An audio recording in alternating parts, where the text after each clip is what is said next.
भैया, आपके हिसाब से माँ बाप के बुढ़ापे का सहारा कौन होता है, बेटा या बेटी? इस सवाल का जवाब किसी को खुश कर सकता है और किसी को दुखी। तो आप अपना जवाब दो ना। ऑब्वियसली बेटा। क्यों? क्योंकि बेटा ही सारी उम्र माँ बाप के साथ रहता है, बेटा ही पैसे कमा के लाता है, परिवार को भी संभालता है। तो हुआ ना बेटा माँ बाप का असली सहारा। मम्मी आप बताओ। मेरे हिसाब से तो तेरा भाई ठीक कह रहा है। बेटा ही बुढ़ापे में माँ बाप की लाठी होता है। बेटियां तो शादी के बाद पराई हो जाती हैं, और बेटा ही तो होता है जो बुढ़ापे में माँ बाप का ध्यान रखता है। भाभी अब आपकी बारी, आप बताओ आप क्या सोचती है इस बारे में? मुझे तो लगता है कि बेटी होती है। और आपको ऐसा क्यों लगता है? क्योंकि बेटियां समझदार होती हैं, माँ और बाप दोनों की फीलिंग समझती है, और लाडली होने की वजह से वो माँ बाप का सहारा भी बन जाती है। तो मेरे हिसाब से तो लड़की। सेम पिंच भाभी, मुझे भी ऐसा ही लगता है कि माँ बाप के बुढ़ापे का सहारा बेटियां बनती हैं। पापा अब आपकी बारी। 2 वोट बेटे को है और 2 वोट बेटी को। अब आपका वोट डिसाइड करेगा कि आप किसको जिताते हो। बेटा मेरे हिसाब से ना तो बेटा बुढ़ापे का सहारा होता है और ना ही बेटी। बुढ़ापे का असली सहारा होता है बहू। अरे तुम लोग मुझे ऐसे क्या देख रहे हो? मैं बिल्कुल ठीक कह रहा हूं। हम लोग बचपन से यही तो सुनते आए हैं, बेटा बुढ़ापे की लाठी होता है, बेटी अपने पापा का जिगर होती है।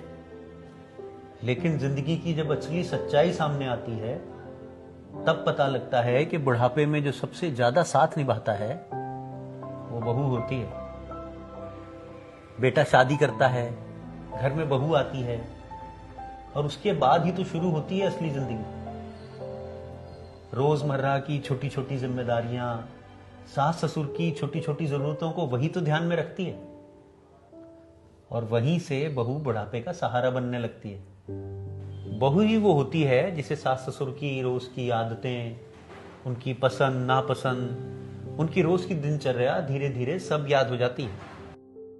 जिसे पता होता है कि सासू माँ को कब कड़क चाय देनी है, कब कब ससुर जी को दवाई देनी है। सुनने में ये छोटी छोटी बातें चाहे बहुत मामूली लगती हों, लेकिन सास ससुर के लिए ये बातें बहुत अहमियत रखती हैं। जब सास ससुर कभी बीमार पड़ जाएं तो बहू अपने 10 काम छोड़कर उनकी सेवा में लग जाती है। कब उन्हें दवा देनी है, कब किस चीज का परहेज करना है, उन्हें किस चीज से तकलीफ होती है, ये सब बहू ही तो देखती है। और दूसरी तरफ अगर बहू बीमार पड़ जाए तो सारे घर की रफ्तार थम जाती है। रसोई से लेकर दवा तक, चाय से लेकर खाना तक, सब कुछ इधर उधर हो जाता है। बेटा अगर कुछ दिन के लिए घर से बाहर चला जाए तो घर में कुछ खास फर्क नहीं पड़ता, लेकिन अगर 2 दिन के लिए बहू बीमार पड़ जाए तो सारा घर तितर बितर हो जाता है। क्योंकि घर की असली धुरी बहू ही होती है, वही तो सारे घर को जोड़ कर रखती है। बुजुर्ग माँ बाप को सबसे ज्यादा तकलीफ तभी महसूस होती है जब उनकी रोज की सहूलतें टूट जाती हैं। और उन सहूलतों का ध्यान कौन रखता है? अक्सर बहू। बेटे के पास प्यार बहुत होता है, उसकी नीयत भी ठीक होती है, लेकिन हर आदत, हर जरूरत, हर परेशानियों का हल निकालने की जो कला बहू के पास होती है ना, वो सबसे अच्छी है। इसलिए कई बार बहू बिना कहे ही उनकी जरूरत समझ लेती है। मैंने अपनी जिंदगी में ऐसी कई बहुओं को देखा है जिन्होंने अपने सास ससुर की सेवा फर्ज समझकर नहीं, दिल से की है। उन्होंने अपनी रातों की नींद छोड़ी है, अपनी थकान भुलाई है, अपनी परेशानियों को छोड़ा है, इसलिए कि उनके सास ससुर को कोई तकलीफ ना हो।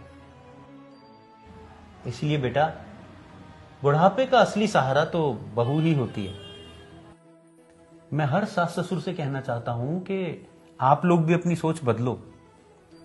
बहू को सिर्फ जिम्मेदारी समझकर मत देखो, उसे गलतियों के तराजू में मत तोलो।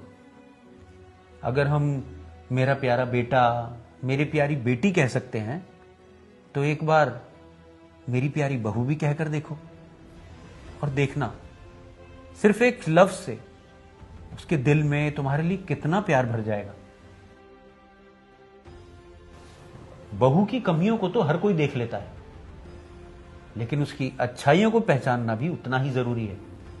उसे घर की नौकरानी नहीं, घर का मेंबर समझो। उसे इज्जत दोगे, सम्मान दोगे, तो वो आपके घर को संभालेगी नहीं, बल्कि उस घर को स्वर्ग बना देगी। जिस तरह से हम कहते हैं मेरी बेटी मेरा गौरव, अगर हम ये भी कहें मेरी बहू मेरा अभिमान, यकीन मानो रिश्तों में मिठास और भी ज्यादा बढ़ जाएगी। अरे वाह पापा, आपने तो सबको क्लीन बोल्ड कर दिया।